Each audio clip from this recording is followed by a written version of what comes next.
sit this administration come 2027, but they also seem to be confused, in disarray, undecided on what they want to do.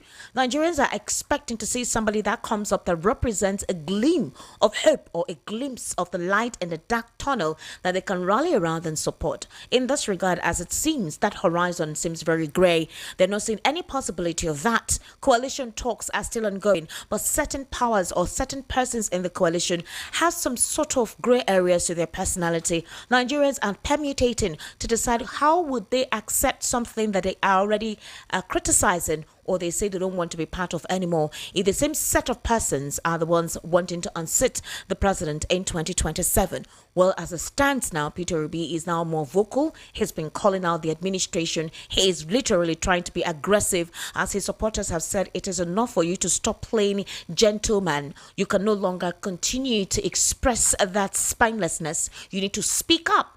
And coalition talks are going through, but Nigerians are still trying to grapple with the current economy. Ladies and gentlemen, I officially welcome you to the Evening Rush. My guest in the studio this evening is Mr. Dele Fanimo, who is a political social commentator on national and international affairs. Mr. Dele Fanimo, good evening, and thank you for actually coming in today. How are you? Good evening, Esther, and it's my pleasure. I like your attire, Mr. Dele. No be smart. You look like you get plenty money for pockets. As you do, like, look, I want allergy. They chase me. No, they don't go chase you. Why not?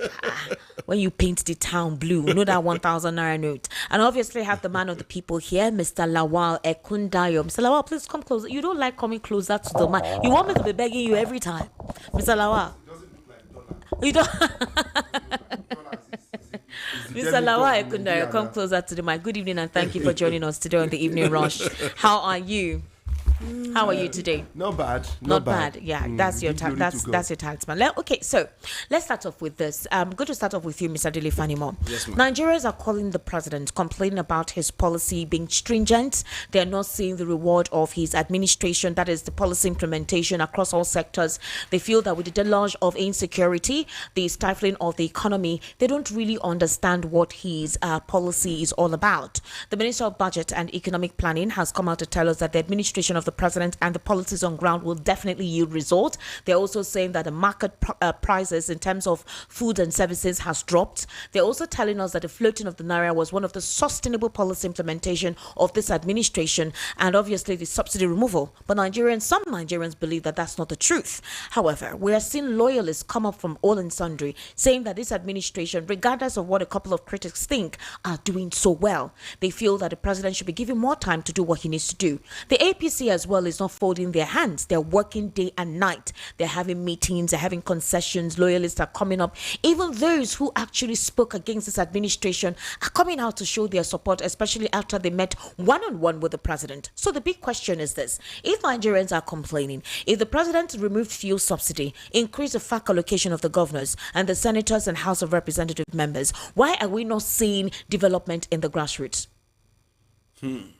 It's a multiple question rolled into one. Yeah, please come closer. Now, I'll start off by saying that the major elements of economy of a society rests squarely on the macro and the micro indices. Okay. The macro is about the people, and the micro is about the elements that make up what translates to the micro level. Yeah.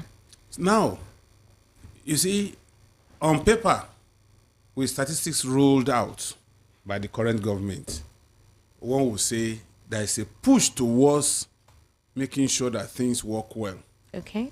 But conversely, when you look at the outlook, how it affects the individual, it's really, really tough on the average Nigerian, except for those who are in the corridors of power, who have unlimited access to state funds. So it's yet to own tap waters. I mean, with water dispensing pump. Okay. In my lifetime, even up to my secondary school days, you just stop by a tap water, pipe-borne water. You just stop by at a tap, you turn on the tap, it brings water, and clean water. Then there was nothing like sachet water. nobody will buy. Because all you need to do is just walk up to that tap, open it. You even wash your feet, wash your hands, wash your face, and drink. No matter the wastage, nobody's going to hold you responsible for wasting the water. And suddenly, those pipes just dried off. Now, you must either, depending on your financial muscle, you must either sink a borehole or deep well in your house for you to be able to access water. And power, it was like maybe 2 hours, 3 hours in a week that we experience light out. But today, your generator is the power, whereas discos only supply as backup. Because in 1 week, you may not get up to 6 hours. So for those periods, to preserve your food in your house, you must get something as an alternative, which is generator, or now that people now go for solar, inverter, and all that. So over the years, we have transformed to municipals. And so people are apathetic to whatever government is doing. Except when we jointly begin to cry, maybe in the media, in the social media. But we have already retired to faith as a result of this continuous reduction of the lifespan of an average Nigerian through non-provision of essential needs. Why are people running to America? Why are people crossing the IC in boats? Because they want to escape from what is going on here. They feel and they believe that once you cross to the other side, you have a better life. And what is the better life there? Those amenities they are denying us, they give them there, even at higher costs. So technically, I don't believe and have not seen the effect of whatever policy that has been initiated and implemented as far as this government in the last 2 years had done. All right. Okay, go ahead. Now, on the issue of the last question you raised. Yes. I can't remember clearly now. No, the last question was concerning the FAC allocation given to the government. Yes. Let me tell you. And how is it reflecting in their states? In some states, actually. It's quite unfortunate that we focus more on the federal government. And because of that focus, which is not right, the states are now enjoying unbridled access to our state resources without criticism or scrutiny. Now, how much can federal government do? That's why you have most of these things in either concurrent list or exclusive list. Now, federal government, as a result of the cries of Nigerians, had removed power from exclusive list to concurrent list, which empowers individuals, state, or local government to get their own power generation source. So today, Lagos State has experimented with it. Alausa and his environ is being run independent of discourse. And they are planning to expand, but lately they got more from the generation plant. Mr. Dilifanimo, have you tried to see, there are some people who don't travel. All their lives they've resided in Lagos. So what they have seen is basically the Lagos experience. Yes. Their movement, their schooling, their activities, even their workspace. Business Lagos. and all everything is just centered in Lagos. So when you tell them that other states are struggling, they find it difficult to comprehend. And when I say other states, I'm not even referring to the north where we're already low insecurity. I'm even talking of the southwest here. Talk of the east. These are areas that have mineral resources. The south. Now, let me tell you. When you go to those states and you see the level of lack of development at the communities, things like water, all right, accessible roads, okay, proper infrastructure, healthcare centers, educational centers, it's really lacking. Forgotten recreational centers. And recreational centers, people think that is a luxury. No, they will say it's a luxury. But these are essential facilities that are needed for a state to feel to feel belonging, to feel like they're indeed being part of a democratic system, of a government that works. Now, Mr. Dele Fanimo, my issue is this. There are times that the president could have meetings with the governors and ask them, excuse me, can I see the record of what you have been able to do in each of your states? I'm going to give you an... He doesn't have the right. He doesn't have the right? Yes. When Fashola was the governor of Lagos State, he did that with all the local government chairmen. Let me tell you something, Mr. Local government is different. Wait. State governors, let me explain to you. Even the governor doesn't have that power with but local government doing it by law. And the local government chairmen were living up to it to the extent that every 10 days I will explain they were doing something. I will explain that. Okay, Let me explain to you. There was no autonomy, and there is still no autonomy for local government. So local governments are appendages of state governments because of joint account allocation committee that they have. So when Lagos funds from local governments come, they come directly to the state account. Yes. So they have a hold, and that's why they are averse to local government financial autonomy up till now, despite Supreme Court judgment and all that. And they're not going to leave it, because any governor that wants to steal without being caught, the easiest way to steal is local government funds. So that's why a Fashola will direct local government. He dare not, because that's why they never conducted the election. They were appointing them as caretaker committees. Sole administrator at a point. So what that means is somebody you appointed to be a class captain as a teacher, if he messes up, don't you have right to remove him? Immediately. Just, so that's the structure. Now, coming to the states, you see, when you mention Southeast is the least when it comes to challenging governors. Do you know that all a governor needs to do is to make sure there is an enabling environment for the markets and businesses? How he runs the state, how he does whatever he does with the resources of the state does not concern an average Southeasterner. At some points in the Southeast, people were being begged to come and work in the civil service. None. Except for political vendetta. Yes. And once that man plays ball, the case is finished. So how does Nigeria intend to get a little bit better? Now, in the only way to of its democratic tenets. Now, if we're having the system play out, the only way Nigerians can get better is to hold governors accountable. In an ideal situation, the federal government, if we are practicing federalism, yes, the federal government should only be saddled with external security and crimes of federal nature. External security and crimes of federal nature. Meaning that the insecurity bedeviling these states is a responsibility of the state governor to resolve it. Honestly, there is a point you do to the extent that if you are now overwhelmed, it is the governor that calls federal reinforcement. In America, the National Guard cannot jump into California or Texas or anywhere without the invitation of the governor. And the governor would have used his own internal mechanism and security to fight whatever is happening. It is only when it is a federal crime that FBI comes in.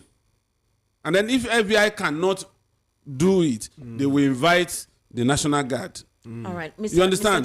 But here in Nigeria, one, because of political situation, the Commissioner of Police, the GOC or Brigade Commander, the sector commander of road safety, the Navy, AOC of Air Force, all of them, they are not answerable to the governor.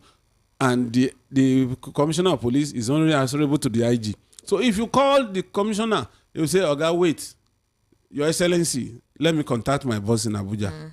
And if the boss is not favorably disposed to it, it will be helpless.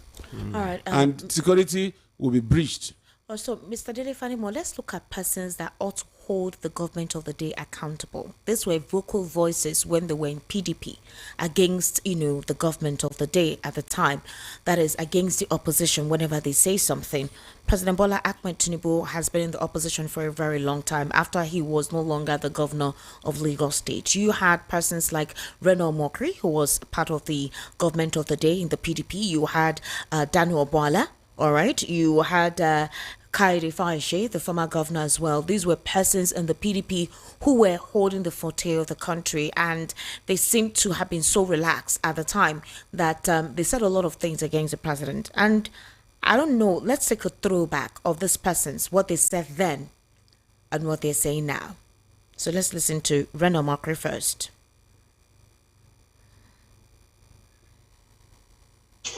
What's the difference? What is the source of hush puppy's income? You don't know. You think it's illegal, it's corrupt. Okay, now I'm asking you this. What is the source of Bola Tinubu's income? What is the source of his income? If hush puppy were to have been in Nigeria, most likely he would have been an APC politician. Because in APC, dishonesty thrives in APC. Look, I'll give you an example now. The APC today named Governor Umar Gandoje of Kano State a man caught on camera collecting bribes. This is not like a rumor or a gossip or whatever. He was caught on camera collecting bribes. I've analyzed that video. I sent it to a lab. That image is accurate. And then you now appoint this man to be to head the Edo State election committee of the APC. Now you think about it. Just think about it. You see, I saw pictures, or rather a video of hush puppy shopping in a mall in Dubai, and then you had a man with a Versace bag following him about. Now, the current vice president of Nigeria, Oshibajo, actually played that role for Bola Tinubu. Because if you Google, you will see pictures of him, holding Bola Tinubu's phone, and some other people holding Bola Tinubu's bag, walking behind him when he came back from I think the UK or somewhere abroad. So now I'm asking you, as a Nigerian, what is the difference between Bola Tinubu and hush puppy? What's the difference? What is their source of income? Can I pick my call? What is Bola Tinubu's source of income? I'm asking you now. What is his source of income for this stupendous, unimaginable wealth that if he were in the United Kingdom or in the United States, do you think that they wouldn't ask such questions? All right, that was Reno Mokri there, where he was asking questions as to the fact that what is Bola Tinubu's role, or what exactly is his source of income. That was him speaking there. I also want us to take a listen to Daniel Bola, who is officially the spokesperson of the president at this moment, and the criticism or the statements and utterances he made against President Bola Ahmed Tinubu at the time when he was in the opposition. These are persons who are singing the president's praises, who are speaking on his behalf and complimenting his economic policies. So let's take a brief listen to Daniel Bola. Because the man who is running now for APC does not even know half of what Buhari knows about government or national security. If you have the time, I will tell you more about what they are campaigning with as an agenda or as a rhetoric that he did well in Lagos. I will tell you, between 1999 to 2007, if you take out context, he actually performed worse than some governors in Nigeria, because the Lagos that they say he improved the revenue, he only collected tax. All the infrastructure needed for a state or in fact a country to develop was on ground. Lagos used to be the Nigerian national capital. Before Nigeria was formed, Lagos was a colony. You have all the infrastructure for economic development. As what you didn't establish them. There was seaport, there was airport, you have commercial activity, all the embassies are there, so transaction with foreign envoys is in Lagos, all the hotels are there, headquartered in Lagos, all the banks are headquartered in Lagos, all security apparatus, every facility and infrastructure for economic development was in Lagos. He didn't bring them. Asiwaju did not invite or introduce or brought to Lagos any serious foreign investor or domestic investor. And these revenues we are talking about that they claim he has generated, we are on. It's just that the government didn't have the infrastructure in collecting those. So what he did throughout this period was to collect tax. That's what they claim by revenue. And even then, the reason he did that was because the company that was collecting the tax, the company is allegedly traceable to him. So if you pick a man on the street and you tell him, I want you to collect us in a given area, your percentage is 30%, he will be optimal. He will be highly effective. This is the summary. But let me tell you what he did in Lagos. One, he attempted to destroy democracy. He wanted to introduce what we call monarchical democracy. A democracy that is not reflected by the will and wishes of the people, but reflected by the choice of a man, and people should run around it. He introduced the concept in politics in Nigeria that we call take the queue, follow the queue. He was the only governor in Nigeria that during the period of 7 years he has had to impeach his deputy governors 3 times and change them. He's the only politician in Nigeria that nobody wins under his tutelage unless the person is chained or positioned by him. You don't win by the popularity that you carry or because you have idea, but whether he has approved you. That is one. 2, the House of Assembly in Lagos throughout his period never had the independence. This is a man who say he promotes democracy. Never had the independence. In fact, when allegedly the drug conviction in Chicago was alleged, to have, happened, and then Ganifa even was all over the place that he should be checked, he should be probed, he should be prosecuted. The House of Assembly sat down. They had no business doing that. They said they cleared him. That they did a finding and they cleared it. On what premise? The same Festus Keyamo, who is his spokesman now, went to court around the time to challenge the decision of the House of Assembly. Do I now detour to tell you about Festus Keyamo and Lalong? I was in APC when I was canvassing for vote for Asiwaju. Lalong was doing Amechi, Festus Keyamo was doing Amechi. All the negative narrative that is built in the air against Asiwaju were pushed by Festus Keyamo.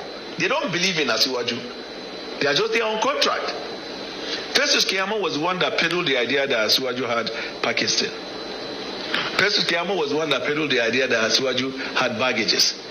The worst about Festus Keyamo was that he was even oscillating like a pendulum between the vice president and and Amechi. Suddenly, Festus Keyamo has come to talk about Asiwaju he didn't believe. The greatest mistake Asiwaju has made in constituting his campaign structure was to choose the people that did not and still don't believe in him. All right. What an irony.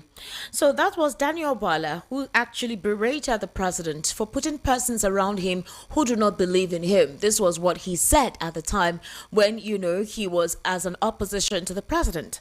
And that is the same person who is also now close to the president. Obviously, he did not believe in the president, but now he believes in the president. Okay, so obviously reactions have come up from that. Let's look at Fayose, the former governor of Ekiti State, right?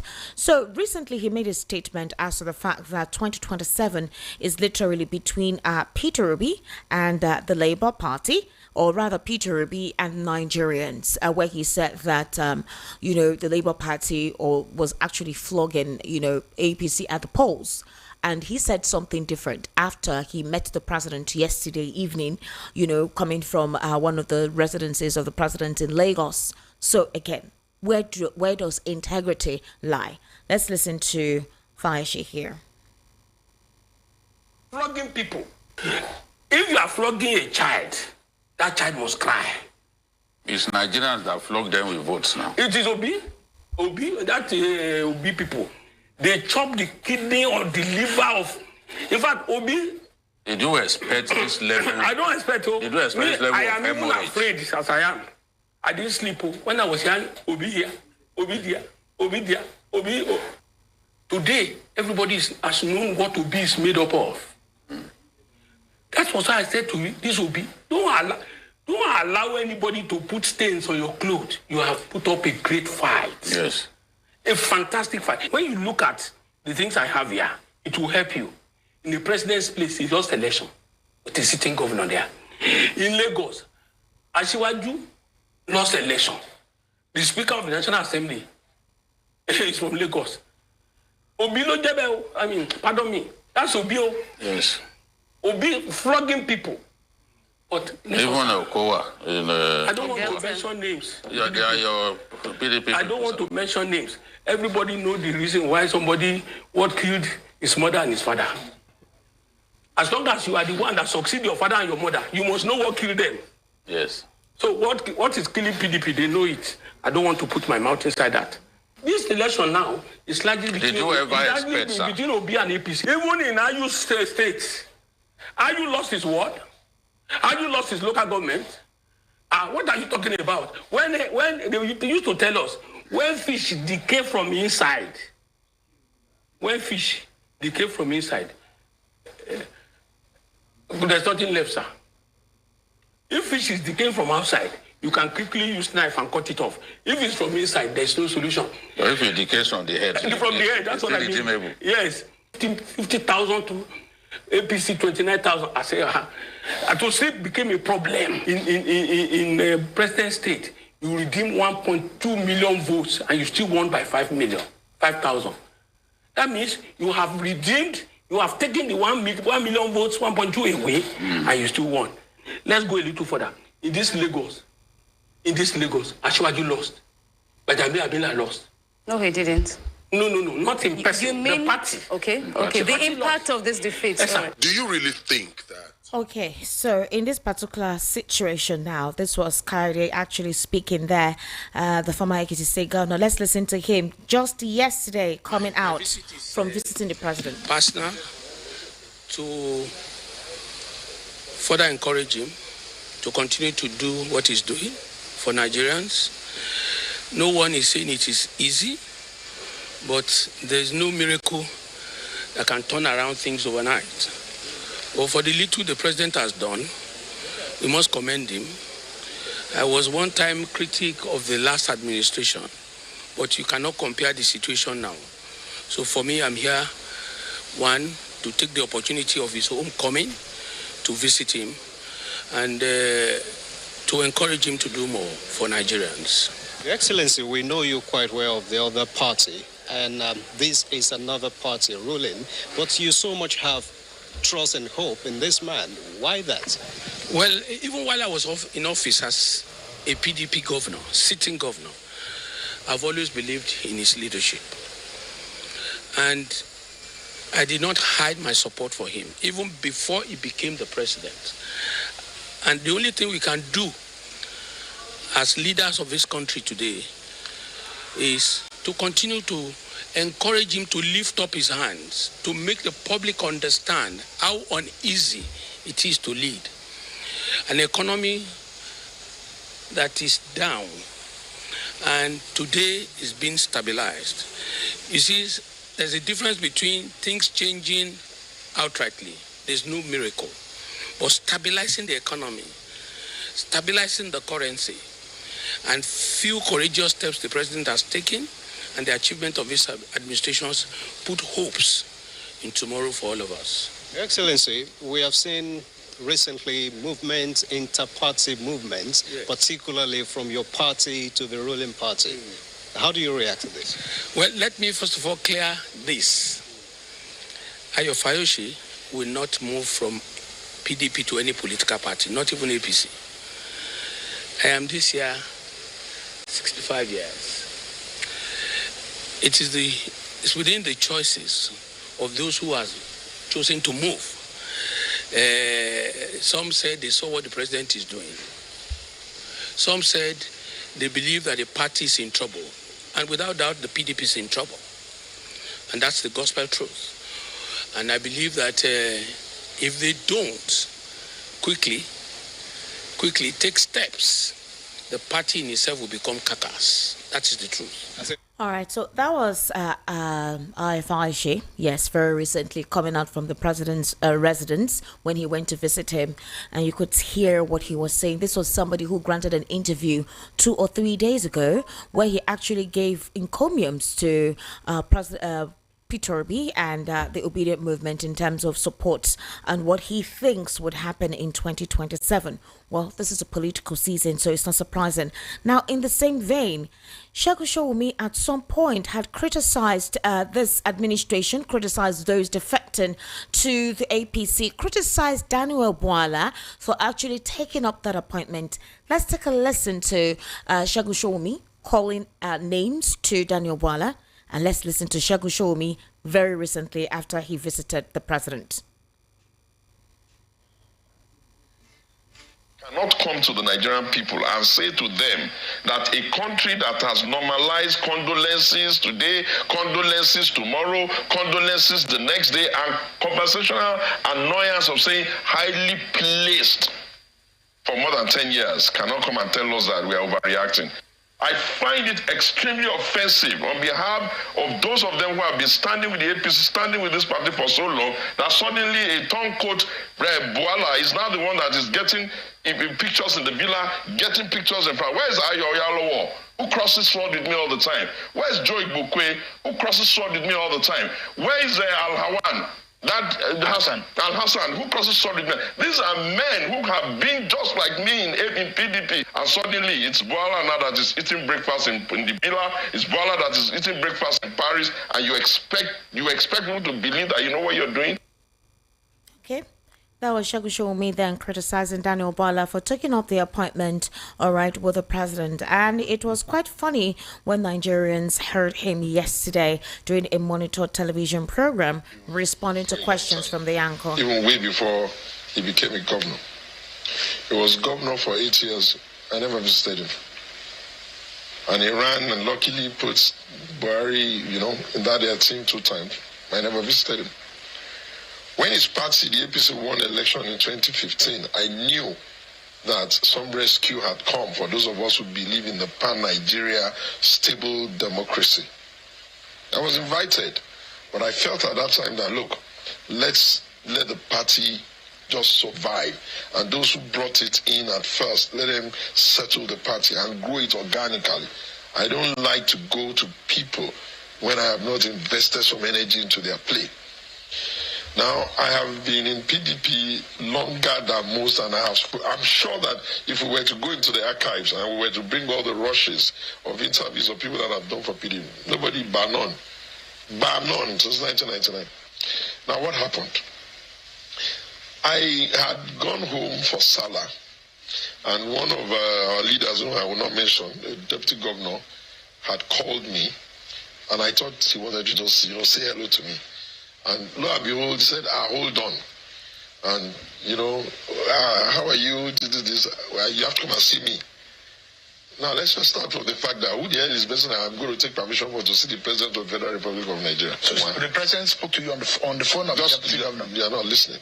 I'm trying to understand I'm giving you as much as I can. So if I'm sitting with her, he doesn't understand I'm trying to give you as much as trying to give you as much as I can within limits. Okay. From the phone of the Deputy Governor, I knew that I was invited to have a meeting with him. And the next day, I was still free. The third day, I had to go. My instinct was, okay, why not? He's been in government now for 2 years. It's not a bad time to go and have a conversation with him. Those who know me well, especially in Ogun, they know that I used to run a program called Lions Den. Show is hotter than politics today. I don't ask easy questions. I ask very tough questions. I ask very probing questions in the most polite way. But there'll be questions that if you don't answer, you'll even know that you kind of don't know the answer. And I have a deep relationship with the president. I can look at him from a distance and look at what he's doing from a distance without talking to him for 10 years. And I can always put the block, okay, this is why I did this, this is why I did it, this is why I did it. I've known him since 94. And I did not know him as a cheerleader. I knew him as a top leader that was engaging in the process of how do we rescue this country. And even at that, I was not in his part, never been. I had to go to him now for 3 reasons. The first was that I was concerned that this democracy was faltering. And I didn't think it was his fault, even though he was mostly blamed. I could not understand how, after about 20-something years, political parties would just suddenly assume that they have an escape route of blaming others for their own woes. I didn't like that, and I wanted to be sure that what was going on there. The second reason is that I began to become a little bit uncomfortable with the demonizing of all policies by those who don't understand what it takes to design futuristic ideas that could work. The third was that I felt, okay, perhaps if I spoke to him, if I visited, we would engage the way we usually engaged, and I'll be able to decipher the state of his. Some people talk about his frailty. And I told you here before that I know him the way his mind works. So I jumped on that invitation. I was actually prepared for Junior, but with all the ensemble. My friend Aregbe, I'm sorry I couldn't make it. So I went there. Now let me start giving you the gist. Oh God. First of all, his brain is very alert. His feet, never mind that he's frail. The type of questions I asked him, you know, when you're asking someone a question and the person is answering without looking at a book, and he's answering the way you know that, okay, he's saying it the way he sees it, and you are agreeing, you have to know that the touch point at which he's answering those questions are previously reflected. And you've never invited me to an interview giving the question before I come. It was like that. I asked him, let me share one. So the president was mentally and psychologically alert. Oh God. His brainwave, because I've known him for a while and I know how he thinks.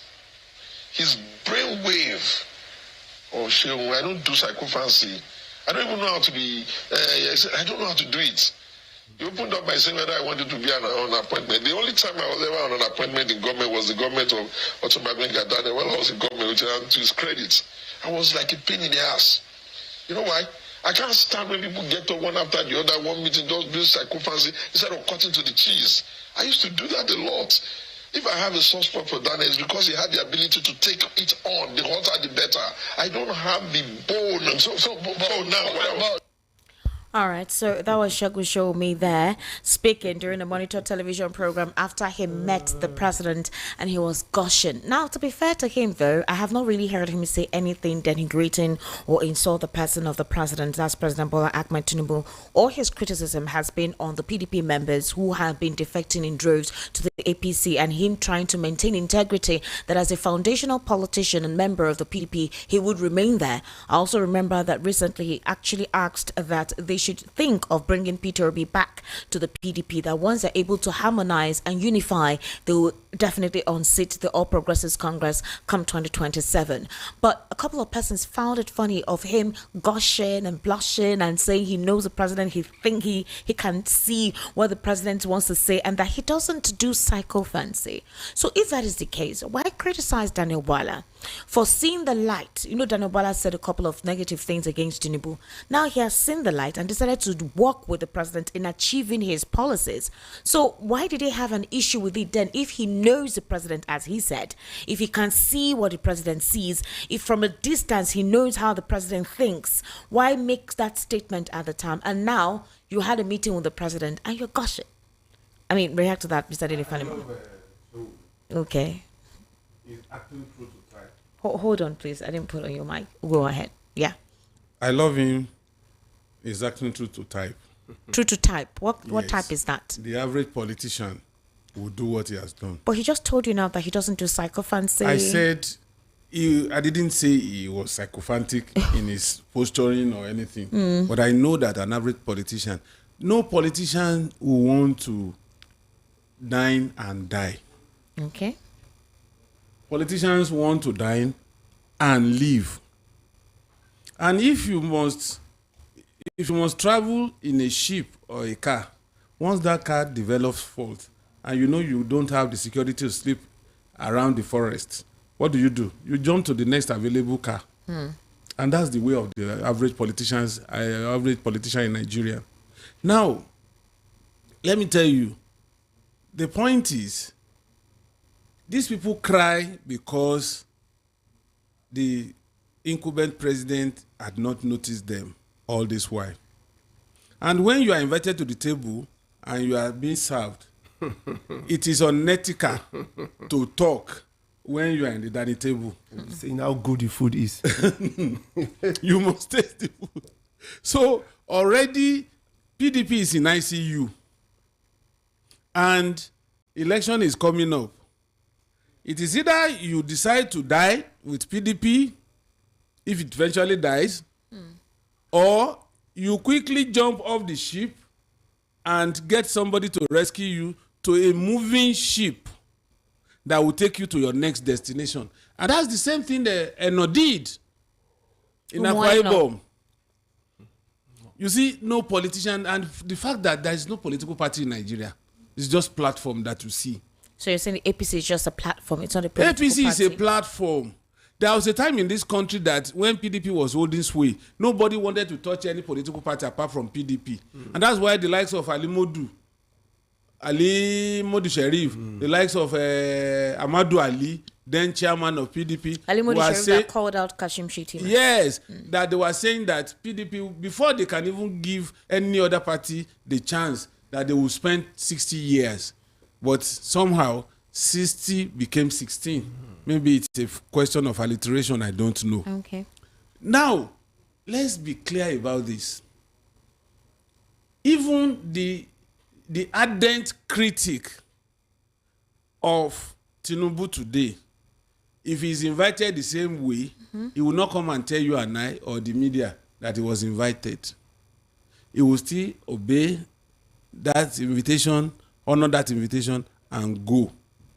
Whatever transpired between that person and the president, you will never get to know. Because it's a one-on-one thing. There was no meeting. It's just like a woman and a man entering the room. Whatever they tell you is what to believe, because we are not part of the spectators when they were doing their thing. So let me tell you, many Showumi will still appear on the horizon. Okay. And they will move. Let me tell you again that this man, I said it about a month ago. It went viral in X and all that. I said Tinubu has one thing that any politician in this country must study.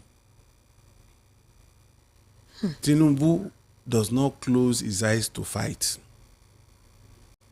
If Tinubu knows that he's going to use you in future, if you abuse his father and mother today, he will pretend as if he never heard you. Because he knows. So, do you know the number of people that are abused Tinubu that are now in the fold? And they come most of the time begging. Who would ever believe that Ambode will come back to the fold? Who would ever believe that Femi Pedro will come back to the fold? Who would ever believe that Muiz Banire will come back to the fold? Who would ever believe that Afikuyomi will come back to the fold? So are we saying all these persons coming around the president eschewing their loyalty, they're saying something that Nigerians are not saying? Maybe there is something they can see that Nigerians are not being shown to. Sake.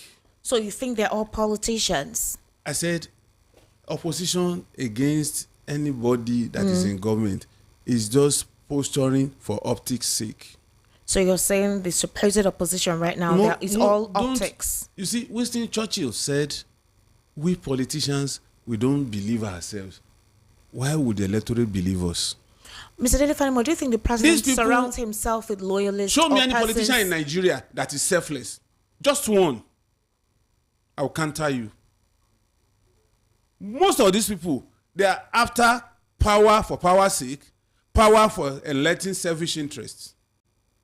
Show me anyone that had come to power and has done the bidding of the masses. So either at local government level, either at state level, either at federal level. All of them, they come to further their nest and to remain in power for dominance. And even the people in opposition, you think an El-Rufai, if he had been cleared by the Senate, would have the temerity to move out of APC and begin to harass Tinubu today? Show me, Amechi, if he had had his way in this government, Amechi will continue to support this government. Atiku was once with Tinubu. Tinubu gave him a ticket in his party. Tinubu gave him a ticket. He gave him a ticket, but he didn't fly with the ticket. But they were in romance. They were in alliance at some point. So how was somebody that at some point you were in romance with and an alliance and went all out to ensure that every dirty linen on you is exposed? Let me tell you, when we were younger, Mr. Lawal will relate to this. Musicians played in the same genre of music. They come to their closet and say, look, we are not selling. So let us fight. Let us fight. That was a dirty fight. Let us abuse ourselves. The president said, if you release my results or my document, there will be more harm on me. it went that far. You didn't think Atiku fought too dirty for the president? That you think that they are still allies? I don't like they know the end game. Okay, all right. They know the end game. Okay. They know the end game. If the way Atiku was fighting Tinubu, if it was real. It wasn't real? Wait, if it was real, Tinubu would have dealt with him the same way Buhari dealt with Atiku, by seizing Intel. That's his livelihood. Intel has a very huge economic base. Okay. That if you shut Intel today, in less than 2 years, Atiku will be stranded. But he never touched it. They know what they do. All right. At that level, there is no enemy. But they use us as pawns in their chess game. All right. To create enmity between you and I. Okay, Mr. Lawale Kundara, June 12th is just going to be on Thursday. Nigerians are supposedly meant to commemorate democracy. Unfortunately, the words on the street, I don't have time to play, to play Nigerians' reaction. They don't feel like they have enjoyed democracy, however. You recall during the fearless protest, the rage protest that was held on, I think that was last year. They were calling for the military government to come and take over. Because Nigerians at the time were saying it was better, during the time. They felt the military was against some of the elites who had the balls to oppose them, to criticize them openly. Nigerians felt that at the time, even if then they were complaining of economic downturn, but that life was simple, easy, accessible for them. It wasn't as difficult as it is. But they feel that ever since democracy came on board, all the tenets, all the preaching that they had told them is not what they're experiencing. There is hunger in the land. There is insecurity. The insecurity we're experiencing now, people weren't dying from police brutality for nothing. People weren't being killed by certain headsmen in their homes, in their farmlands. At that time, they felt that the economy was stable. Things were stable, even if there were restrictions specifically on late General Sani Abacha.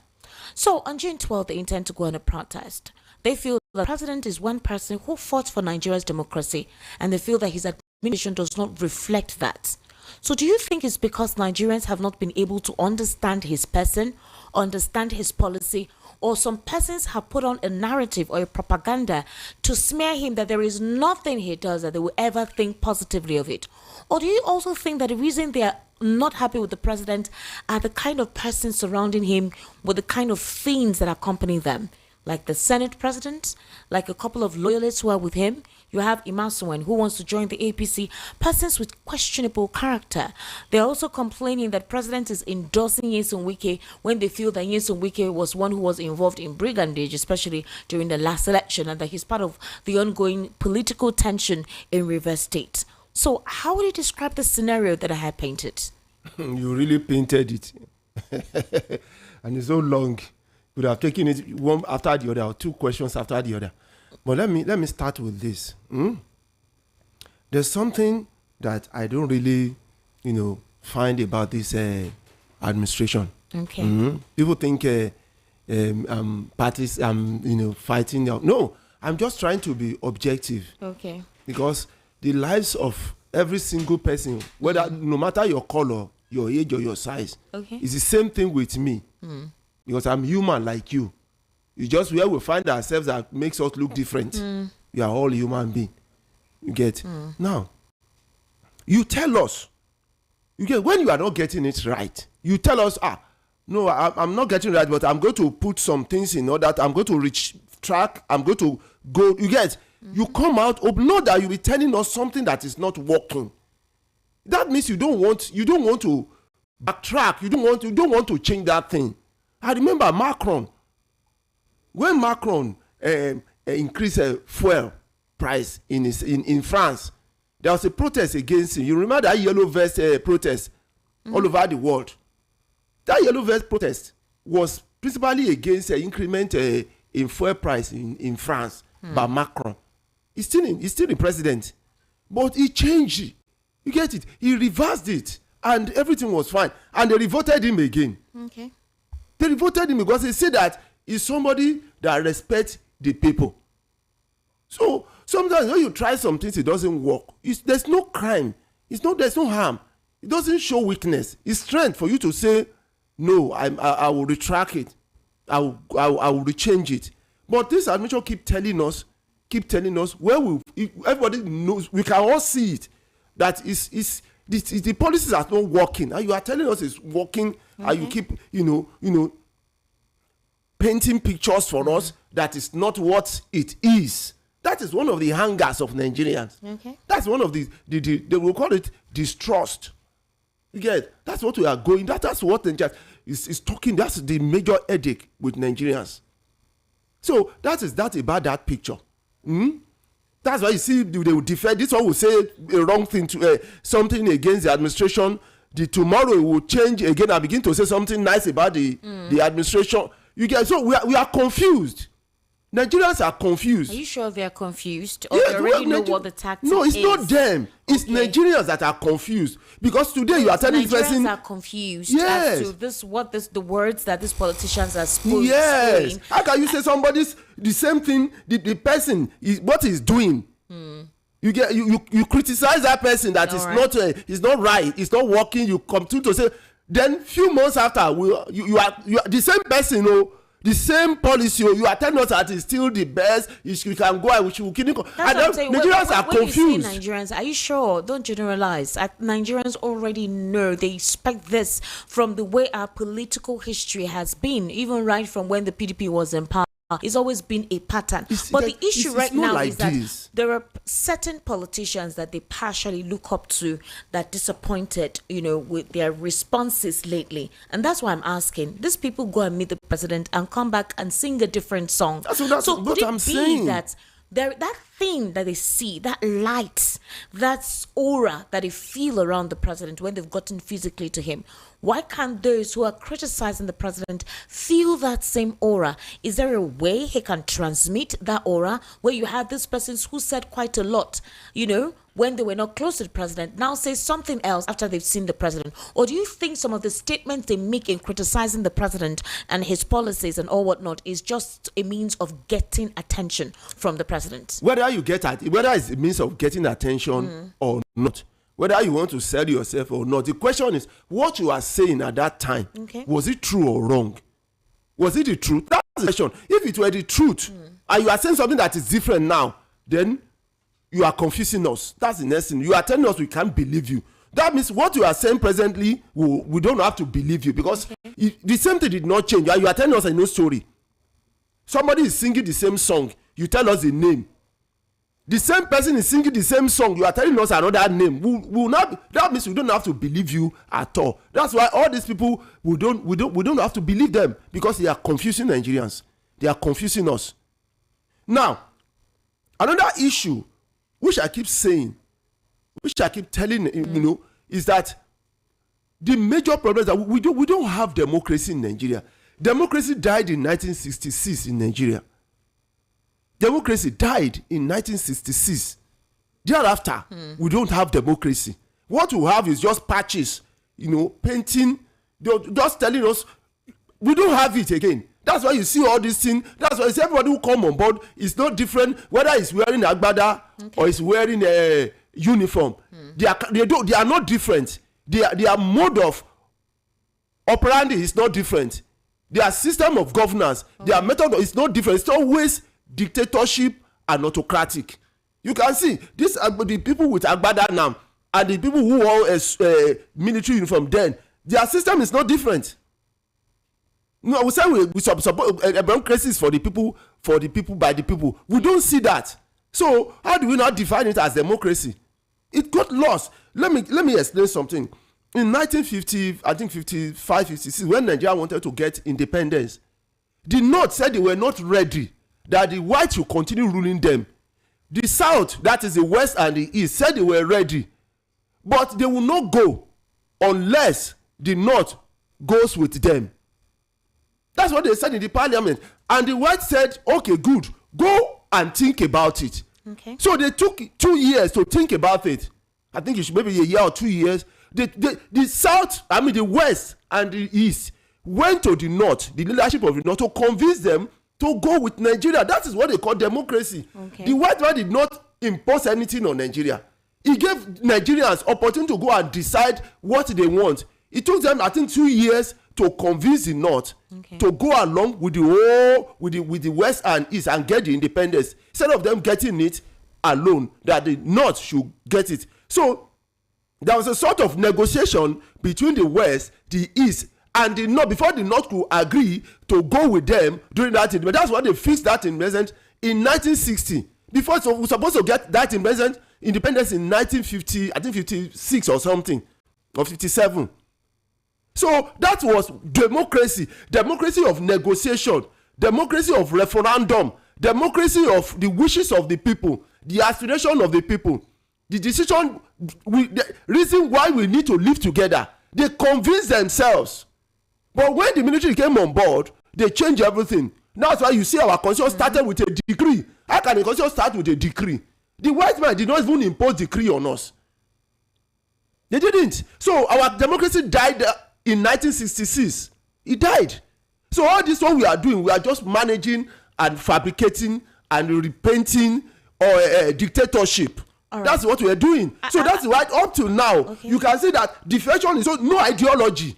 No, nothing. In fact, when it comes to the electoral, nothing else. It has to. When it comes to change of government every 4 years, it has nothing to do with the people. It has to do with the minority politicians and the aristocrats who will sit down and play with our lives. Mr. Lawal Kundare, very beautiful, apt description there. Well, according to some analysts who had written books, for example, what's his name, Larry Diamond, in 2002, he wrote an article titled Thinking About Hybrid Regimes, Reckless and Pseudo Forms of Democracy, and he explained the type of Nigeria's democracy, as he called it best, a sham. According to Ryan Cummins, he believes that the distressed condition of Nigeria's democracy arises from the failure to fully democratize after its final transition from military rule to democracy in 1999. Do you think, as it stands now, we have a transition of a multi-party system? All right, that's the kind of political party that we supposedly operate. But as it stands now, it feels like the multi-party systems is only in name. We only have one party system, which a couple of persons believe is now a unitary party system. The administration believes that that's not the sake. But then at the same time, they believe what is wrong if you have a one-party system. That statement was made by Ganduje very recently. He says, so what if it's a one-party system? If we're able to deliver the deliverables when it comes to democracy, why can we not embrace it? A couple of persons feel that statement was more authoritarian, military-like, with a civilian garb, and the Nigerians are in deep trouble, like they have put a hole for themselves in it. Others who support the president and this administration feel that all of those critics are just making statements based on ethnic sentiment. They're not being realistic, and they're calling on the president's former activities as the governor of Lagos State and his ability to retain calm, being a party leader, to harmonize unity and push forward the race. So how would you describe this? So if Nigeria is, with all this thing is saying, are we unified in Nigeria? Is there unity in Nigeria? Are you telling me there's a unity where we're talking about tribalism all over the place? No, I'm not saying there's unity. I'm just saying that based on what this foreign analyst wrote in his book about the fact that Nigeria's democracy is a sham, in as much as we operate a multi-party system. But as it stands now, the multi-party system is only in name, where you only have one party system in operation. And if you have the deluge of persons defecting to this one party, and others are saying that it is wrong and unconstitutional, some persons believe that what is wrong if it's a one-party system, just like you have in China. Now, let me tell you something about one-party system. A one-party system is not a democratic system. It's an autocratic system. So if that is the case, why are we celebrating June 12th? If people feel that this administration is running towards a one-party system, and the person who is in charge of this administration once fought for Nigeria's democracy, and the same person that is not fulfilling the roles of a democratic tenet, and obviously seems to want to possibly turn the country to a one-party system or a form of oligarchy or monarchical system of government. Now, people who fought for this democracy, we know them.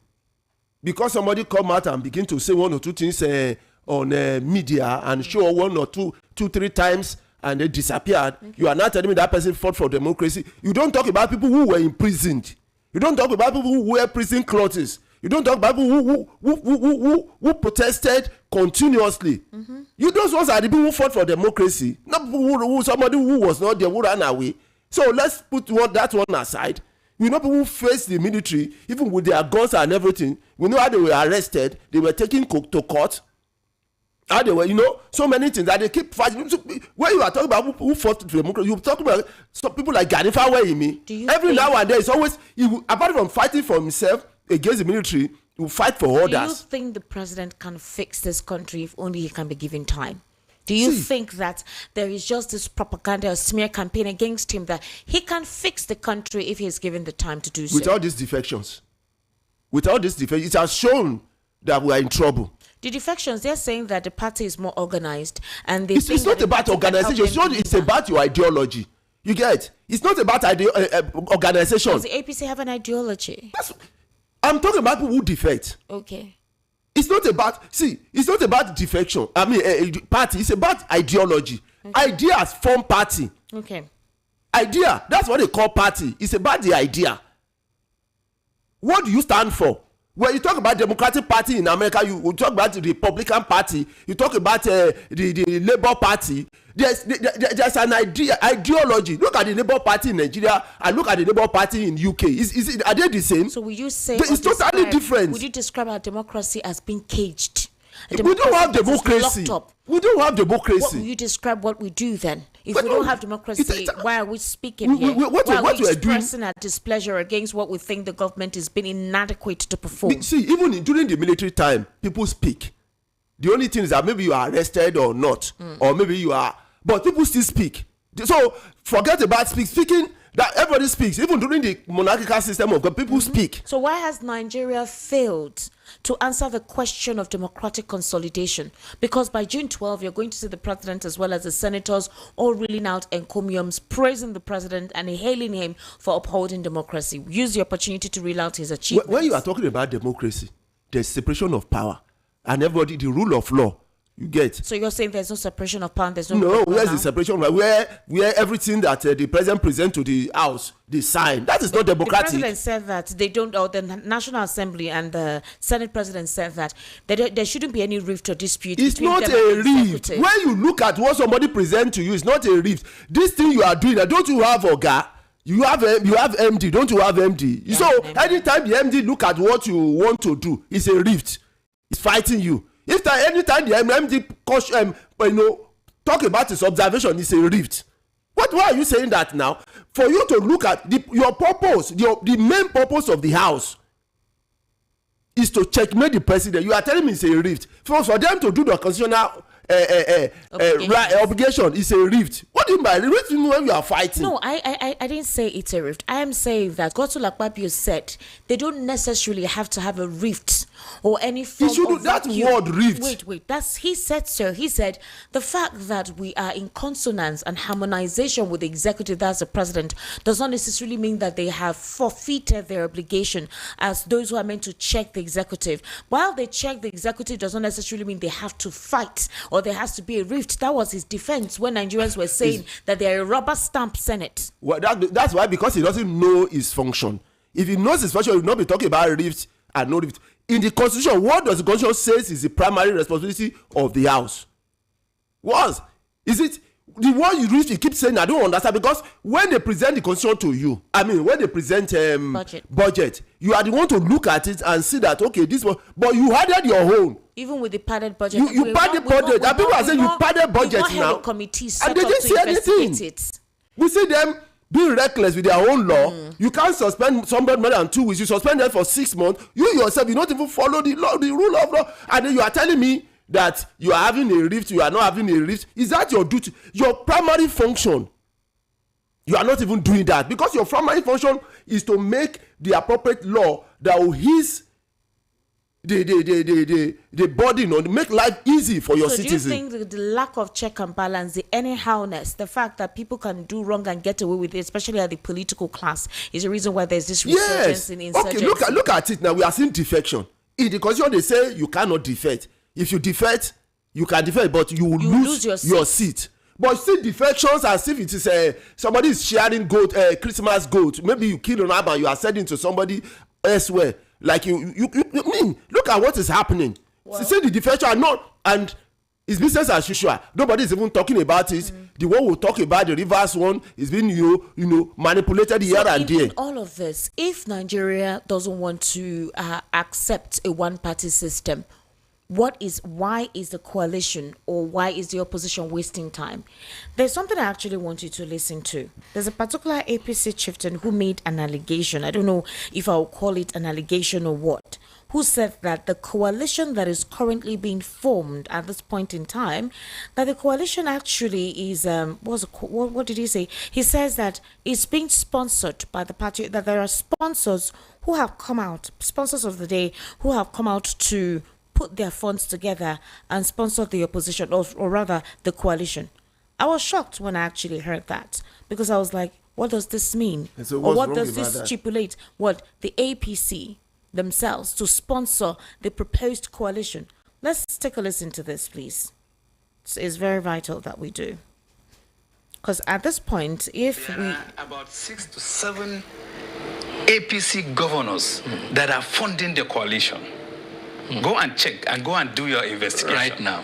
Exactly. Incumbent government. That is exactly what happened when the NPDP now joined APC in 2015. You understand? And don't forget also, you are talking about, you see, in a political arrangement, you are free to have group interests. And that's what you are talking about. In PDP, you have the Atiku group, you have the Wike group, and the others. The same thing with even APC. You have the CPC group. You have the AD, which later became the AC group. That's the Tinubu group. Yeah. They are still there. So those blocks are still there in politics. So it's not even an issue to bother about. You understand? And I'm telling you that it is part of the strategy in politics. You know, you don't... And the part of the opposite. Exactly. That's you don't release all your arsenals on day one, and, you know, you have to keep some at the strategic moments, then you strike.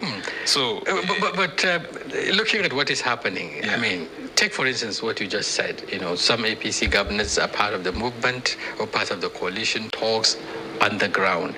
But the same governors we are seeing also endorsing the president. The Northeast Caucus and the Northwest Caucus and the North Central Caucus have... So you could hear basically what they're saying, what that means, right? That there are about 6 governors sponsoring the coalition. So if there are persons sponsoring this coalition, what is the essence of the coalition coming? If you have the ruling party members who are intending to sponsor the coalition, their job is from the onset create that distraction.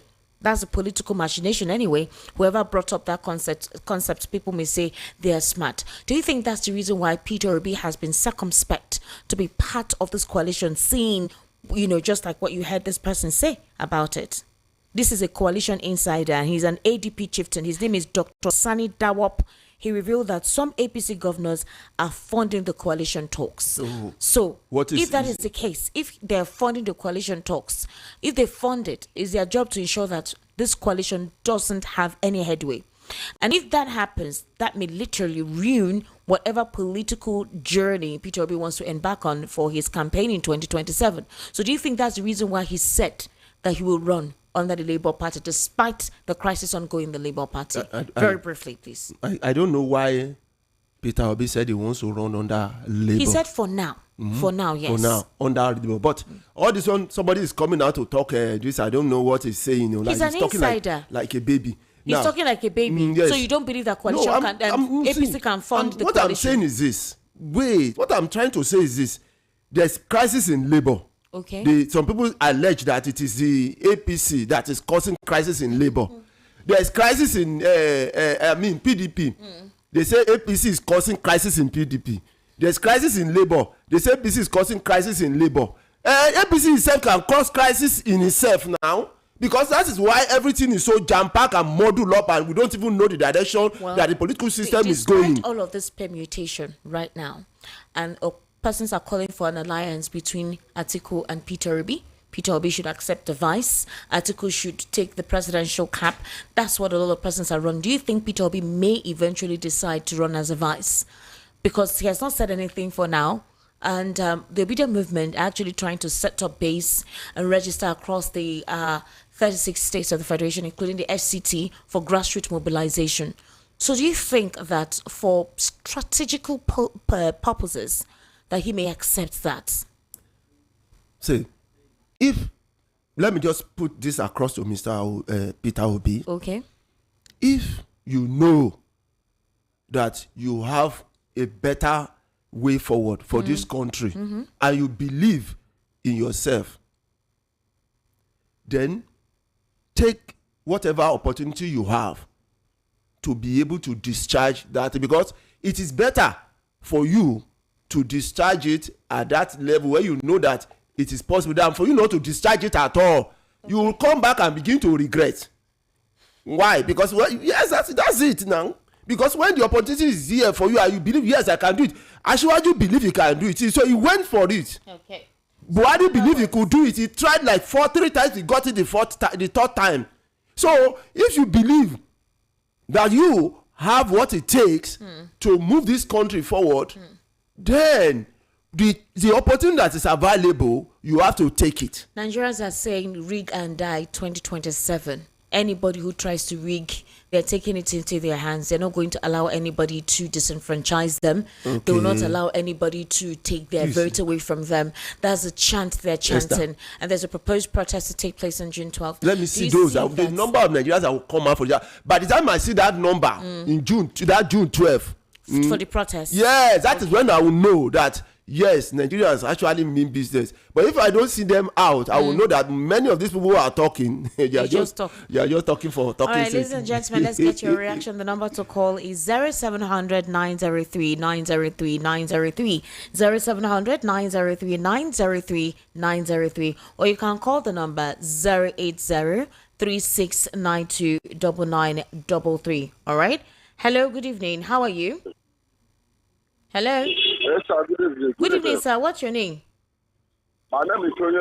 I'm calling from one I said. All right, sir. Please go ahead. Yes. Why the Carlo is not the race? It's all this one. What's the problem? Okay. Let me not go start government because of the Carlo issue. But they're supposed to remain as Carlo because of what will happen for him. For him to stand and take care of us. To secure us. Because Nnamdi Kanu is a popular man who is everybody knows. He's undergoing trial. Yes, he can make something possible there for it very well. But they don't want to release this. Okay, fine. Let us clear that one. What we are talking now is about government or not government. All the whole thing we are talking, you can see this here analysis. It's talking, what is speaking is for West. And I believe that any West man or woman can hear him that is speaking general of this. But why? And the man is there, is one of the West man there. He doesn't want to hear them.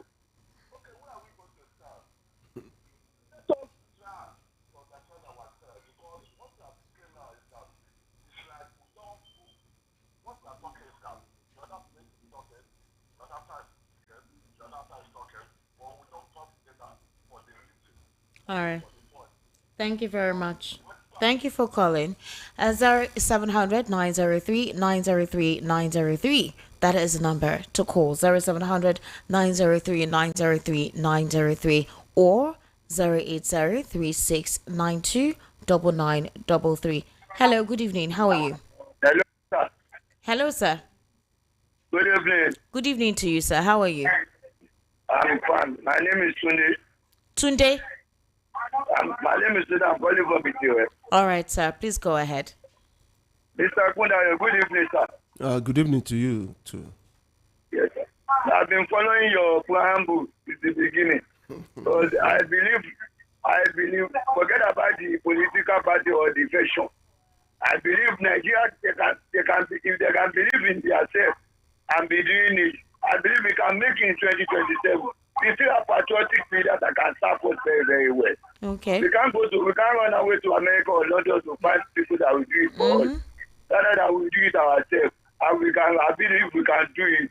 Forget about the question. Look at what is going on in our country. They don't even value the people that are dying. A lot of things happen. Insecurity is there. They don't value their diversion. They are diverting to other parties. Now think about the security and other things and economy. So I believe any oriented Nigeria with your platform to make sure that Nigeria can bring back our Nigeria. All right. Thank you. Thank you very much, sir. Thank you, Tunde, for calling. I sincerely appreciate it. 080-3692-9933 or 0700-903-903-903. Hello, good evening. How are you? Hello, Esther. Hello, sir. How are you, sir? Fine, Esther. How you doing? I do. Thank Mr. you. Kundayo, how you doing? Thank you for your analysis. Good evening, sir. Good evening, my brother. Thank you for your effort coming there every day. Thank you. Yes, so he's trying for me. Thank you. Esther, Esther, you know Nigerians, what we are rated of. You know all these things we are discussing. After 1 hour, everything will be forgotten. So, to my own thinking, 2027 is still far. Okay. Let us see. Esther, do you remember Abiola case with Abacha? Yeah. How God turn around something there.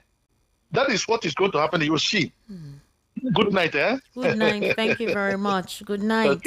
Okay. 080-3692-9933 or 0700-903-903-903. 0700-903-903-903. Hello, good evening. How are you? Turn down the volume of your radio. How are you? Madam Esther. Hello, how are you, sir? Just calling from Maja. Chuks, how are you today? Yeah, I'm getting better. Oh, Bele, sorry. Please go ahead. Issue is number one. When Jonathan was on the saddle, they said they used security to remove him. And now, not only security, we are playing battle with. Hunger has joined. I don't know how it is going to, whether it will be like a propaganda. That is, by the way. I want to greet the brother there. That's Mr. The analyst. Mr. Lawal Ekundayo. I'm disappointed. Good evening, sir. Mr. Lawal, he was not too much on point today. I won't lie. Okay. Was not too much on point. What are the points that you have issues with? Yeah. But I appreciate him. He tried his best, but then he was not too much on point. But the last point I want to make. What are the points that you don't? What are the points that he did not make properly, or he did not properly articulate for you to comprehend? What are they? Can you mention them? Yeah, the points that he was not properly making is the issue of this the defection. Okay. This issue of the defection. Yes. Okay. This issue of defection. Okay, so what do you think? What is your critiquing about the defection? What's your issue with it? Let me just round up my point. Maybe later I will be able to expatiate on that. But I will always say my mind out. No, Mr. Chuks, when you say somebody does not make a point, you're already supposed to know where the issue is, so we can understand. Quickly now, for Peter Obi, he must coordinate because the North, I don't know, you cannot get, only the South cannot win a vote. Hello, ma. Yeah, only the South cannot win a vote. Yes, you must coordinate. And if there is no problem with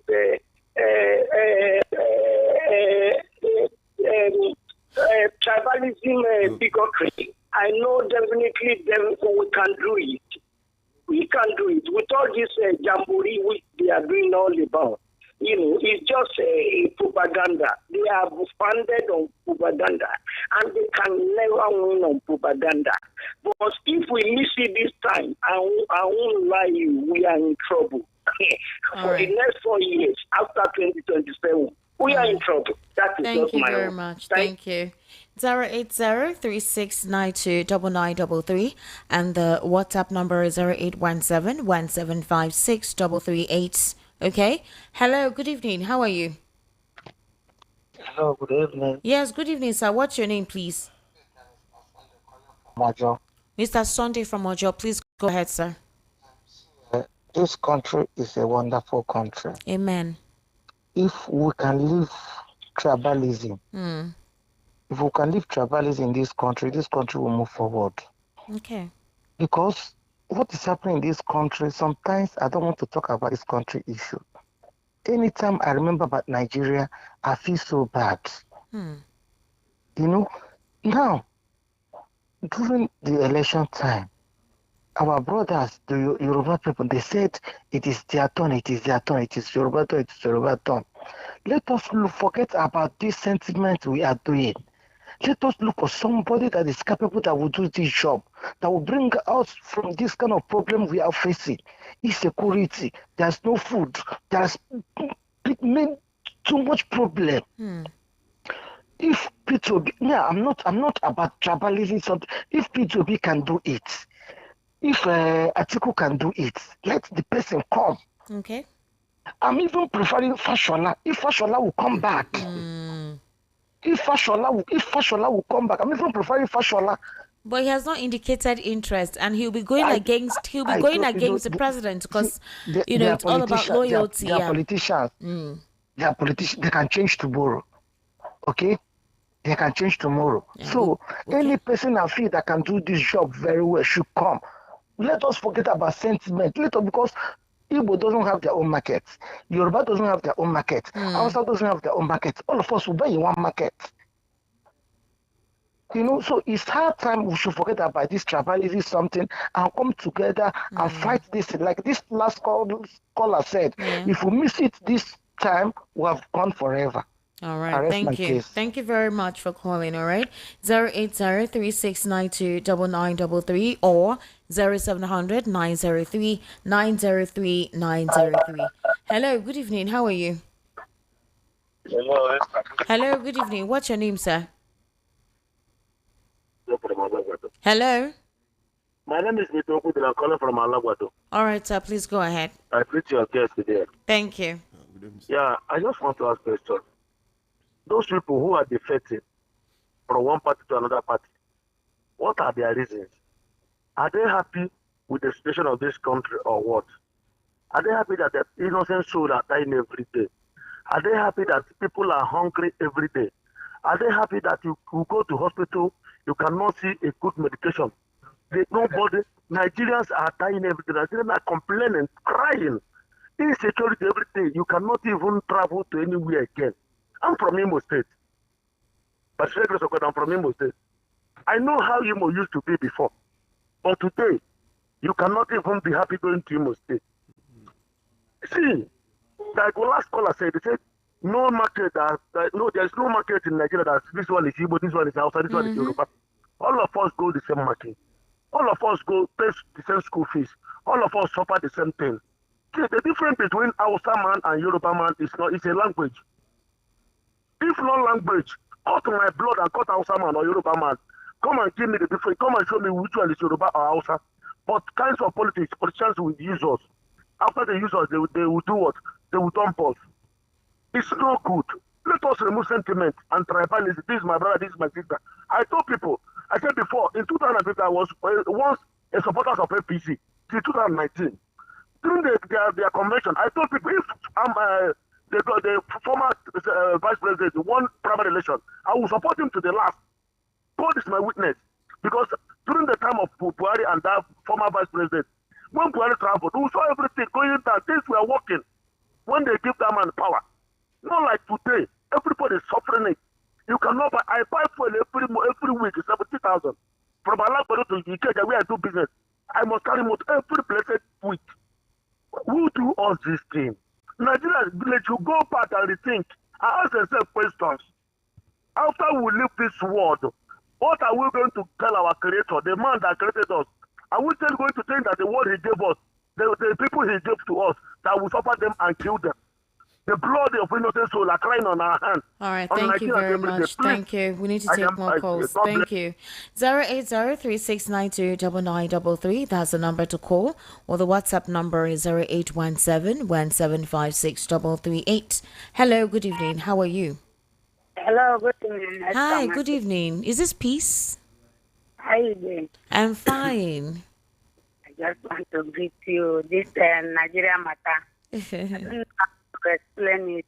Thank you. But my own contribution and my own mind.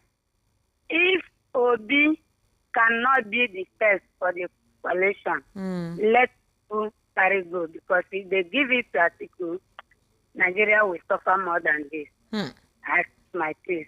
You think so? All right. All right. Thank you for calling. 08036929933. 08036929933. Hello, good evening. How are you? Hello. Good evening, sir. What's your name? Hello, good evening. Good evening. How are you? Hello. I can hear you, sir. What is your name? Good evening. Good evening. What is your name?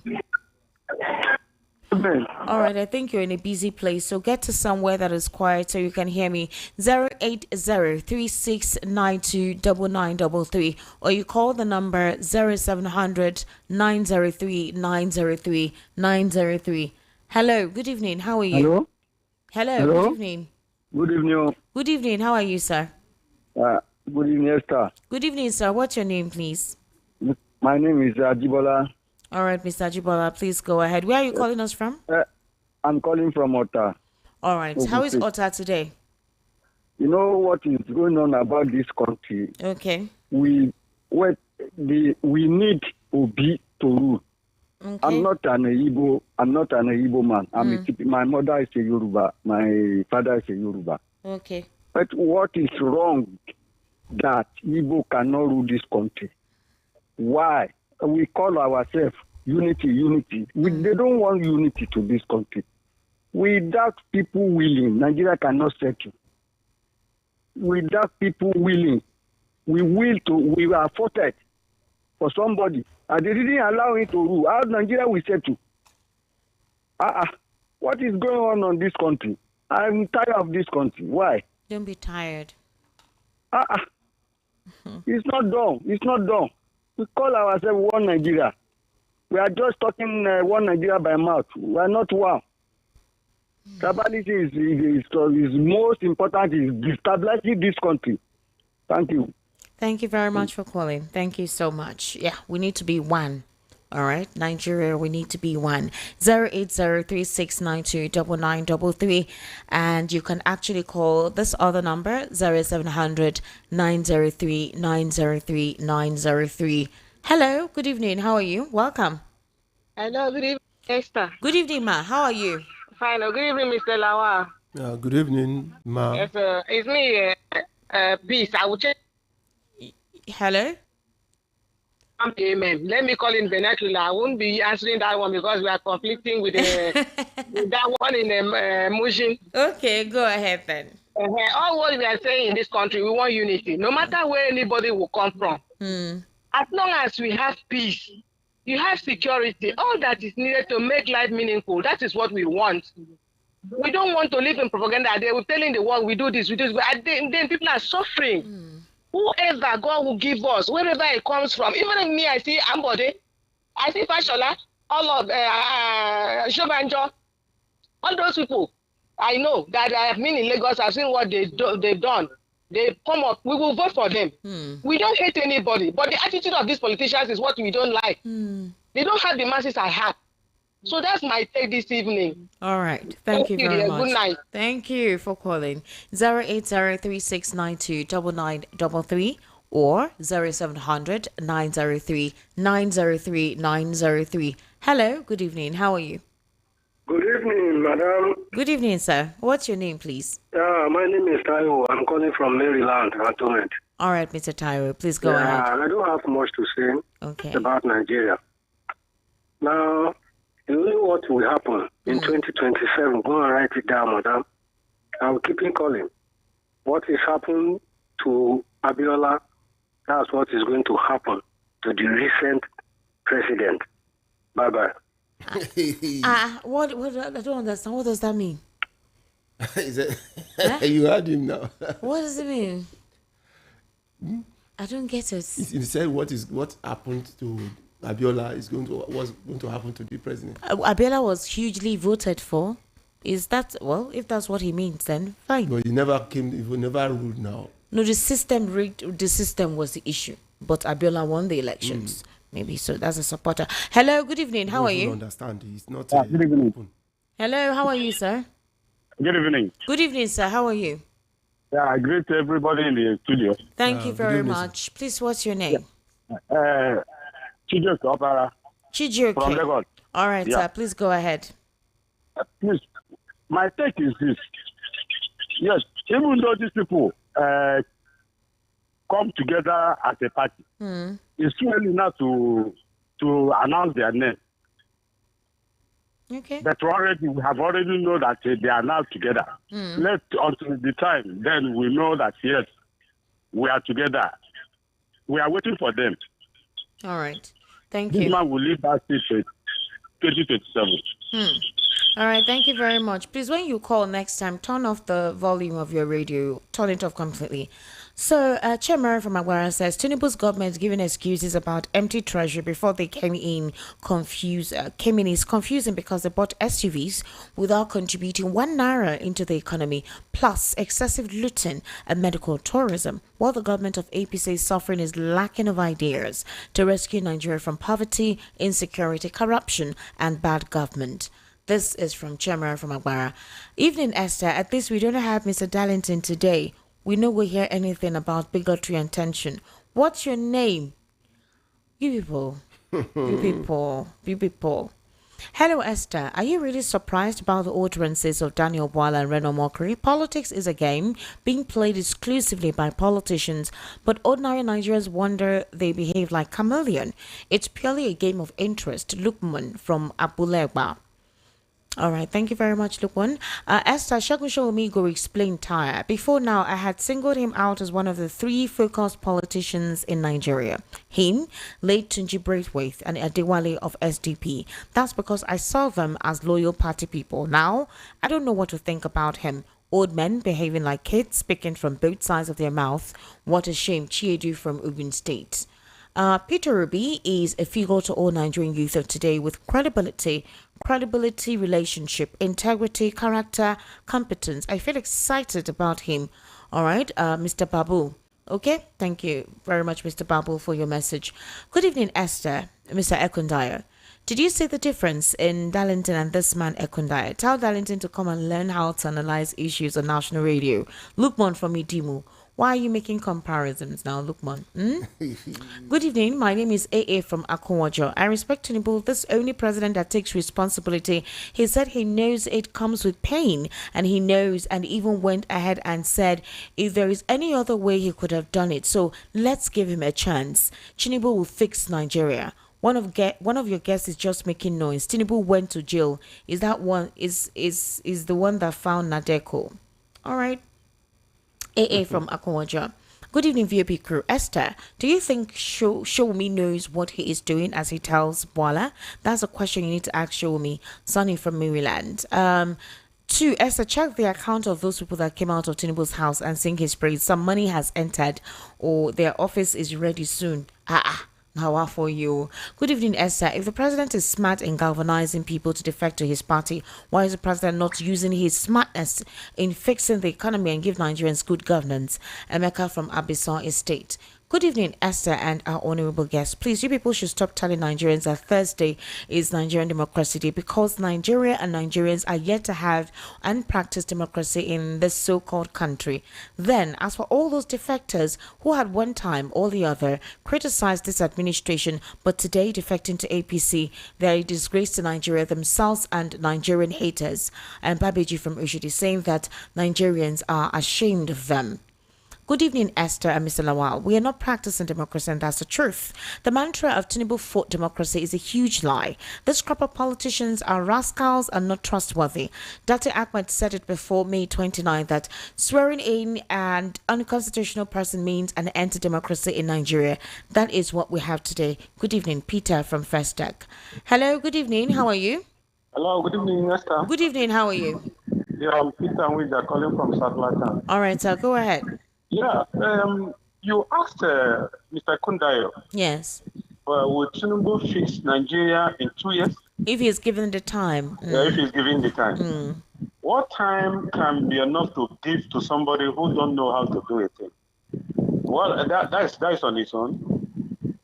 People that defected to APC, the whole of those governors, has anybody taken time to check the antecedents before they come into that party? They are all looters. Every one of them, there is none of them that has a good record. Then how can you think that these kind of people can join Tinubu and better Nigerians? Check out the monies the whole of them have stolen. And they stole this money. Tinubu did not even ask them, what did you do in your party that makes you to come and join us? So you are coming to corrupt us. They say evil mind corrupts good manner. This is the issue. There has never been a time in Nigeria that democracy has become what people will gain. What they are practicing in Nigeria is demon crazy, not democracy. And they have all polluted Nigerians. It is an insult. God bless you. All right. Thank you for calling. All right. Thank you for calling. Okay. Good evening, VOP. Politicians like Sheikh Shomi, Ayafash, and others are paying homage to the president, likely to curry favor. Fahisha with a history of alleged money misappropriation. Ali Ndume, who previously criticized the president, is also amongst those who will seek to mend ties. Dele Momodu's conditional support for Hurricane Tinubu also raises questions. The reality is that defecting politicians won't have it both ways. They can't retain their old advantages while gaining new ones. The 2027 elections will likely hold them accountable. Meanwhile, the violence in eastern states, particularly Imo State, is alarming. Governor Hope Uzodima's perceived helplessness may be a calculated move to instill fear. The opposition's current inactivity is puzzling, with leaders like Peter Obi and Atiku Abubakar seemingly disengaged. The APC's dominance is evident, but a more vibrant opposition would be beneficial for the country's democracy. Mr. Ogunbi from Idimu. Good evening, Esther, and your guest in the house. Please, Esther, I need more clarification on the issue of registering a new political party this year or next year. Have INEC made it clear to Nigerians that there will be no room for the registration of a new political party because of all this back and forth going on in politics today? Or have INEC become a political party? Esther, answer me, KK Gold. Okay, from the last I read about INEC, there are about 100 and something new political parties that want to register. But these political parties that want to register and the opposition who also want to register to new political parties believe that INEC is deliberately stalling in allowing for new registration of political parties, and they feel that they are being untwisted by the government of the day. Well, maybe INEC's timetable is basically what is constraining them from opening the windmill for the registration of new political parties, or maybe the timeline or the template. They have a duration, or they have a duration for it. Maybe it hasn't gotten to the time, and that's why they've been quiet. But they've been asking them questions, and they haven't responded in that regard. Chidi from Ushidi says Nigerians should know it is either we all take back our country or we become victims of bad government. Only a unanimous protest can deliver us. All right, my question is, what will happen if our president win come 2027? The question we should be asking ourselves, because the Antichrist in power, what will happen? Nothing will happen now. He will continue his governance. Good evening, Esther and crew. Good job. Typical African men are fond of blaming their leaders, forgetting themselves. Even some elements blamed God or created them black. No pain, no gain. Emmanuel. Okay. Good evening, Esther. For me, from all the candidates parading themselves so far for the presidency, Peter Obi is it for me. The fact that I'm a Yoruba man notwithstanding, for once I want to experience the same Nigeria we used to have in the 70s. Larry. All right. Hello, good evening. How are you? Turn down the volume of your radio now. I always tell you when you want calls, some of you they turn off your radio completely. How is Tinubu intelligent and smart, as some people claim? How did he fight for democracy, as people say too? How did he improve Lagos? Until people like this are put away from government, then there's no hope for the nation. Tinubu is just a politician who wants it all by all means, while the rest can perish, and he does very well with tribal and religious incitement. Ororo from Ayobo. Hello, good evening. How are you? Hello. Good evening, sir. How are you, sir? Hello. I can hear you, sir. Good evening. What is your name? Yeah, good evening, my sister. Thank God. Thank God. Yes, morning. I don't try this number. Since morning. You realize soon I will create a new another line for a newcomer. Okay. What's your name? God bless you for this work you are doing. It's not easy. Thank you. What's your name, sir? Yeah, my sister. Yeah, my name is Roy. I'm calling from Ireland. All right, sir. Please go ahead. Yeah. I thank the barrister that I did and the whole, I will hear the whole story. We are very, very grateful. I say God will continue to bless you for the work you are doing. Thank you. This issue of this night, I say, make I shoot mad. Anybody that are defending this very government, it means that they have another, maybe have another business, or there are people that are just enjoying the country because the whole thing that are happening is you need to be the door for everybody. So we are trying to, that at least this time around, things are so difficult. So we are praying that God will help us. That any 2027, everybody will continue at least. Let us stand our ground. Make sure that this very government is not continue. No matter whoever, to be able to rescue us from this very condition we are in. Things are so difficult for everyone of us. Thank you for calling. All right, thank you for calling. Hello, good evening. Yes, good evening. How are you? Now you just chop me raw now, Navi. Hello? I don't know where you borrowed this glitch from. Hello? You borrowed glitch from Yakubu, Alex Chairman. You borrowed glitch from him. If you write a message, you read the message without reading it out. Okay, I don't know why. How won't I read it out? There are so we don't many want messages. Us to call again. Don't read our message out. We read it without reading it out. I will read it without reading it out. How? What happened now? Oga, what is your name? What will we do? What is your name? You don't read my message. Two messages. Hello, what is your name? You only read that. Hey. What will we do now? Okay, what will be your name now? Hello? You don't call now. You don't want to talk the thing where you don't talk. You won't fight me, say they do glitch. Okay. This is Chikeze from Agor. Good evening, Esther. I don't know why you will quickly read my message without reading it out to everyone hearing. I know that I did not use any bad word. I will call you borrow glitch from Yakov. Chikeze. Sorry, Mabinu. Okay? Wow, so many messages. Good evening, Auntie Esther. Just want to say hi. Keep up the good work. May God bless you. I'm Chidalu from Ladipo. Thank you, Chidalu. Good evening, Esther and the guests. Do you see the weekend naming ICC Abuja after Tinubu, Shetima, Akmabi, and Abbas? And tomorrow you will expect the legislature and the judiciary to checkmate the executive. Nigeria is almost gone if we don't wake up from our slumber. Obi should form a new party without delay. If others want to join him, let him scrutinize them before accepting them. Anaklet Anubawan from Alagbado. Mary from Akafa, it's wrong for INEC to allow politicians to defect to another party and leave the party that voted them to their position. It is wrong for the governor of Imo State to reside in another state while governing that state. Obi and Oshibajo should form a coalition, and the former governor of Cross River, Donald Duke, to save this country, men who love the interest of their country. Atiku El-Rufai should go and sit down. If Obi forms coalition with Atiku, nobody would vote for him. Are you sure? I think a couple of persons have a different idea. Some persons actually want that coalition between Atiku and Obi. Good evening to all of you in the studio. I have 3 statements for Nigeria's lingering docilities in the face of leadership impunity. As a body without the spirit is dead, so faith without corresponding actions is dead. James 2:26. Because sentence against an evil work is not speedily executed, therefore the hearts of men continually is set in them to do evil. Ecclesiastes 8:11. From the days of John the Baptist till now, the kingdom of God suffers violence, and only the violent takes it by force. Can two work together except they agree? It has never worked together in politics between Hausa, Yoruba, and Igbo. They have agreement in everything except in politics. Wow, it's like a curse. Chinedu Uzuigwe from Oshodi.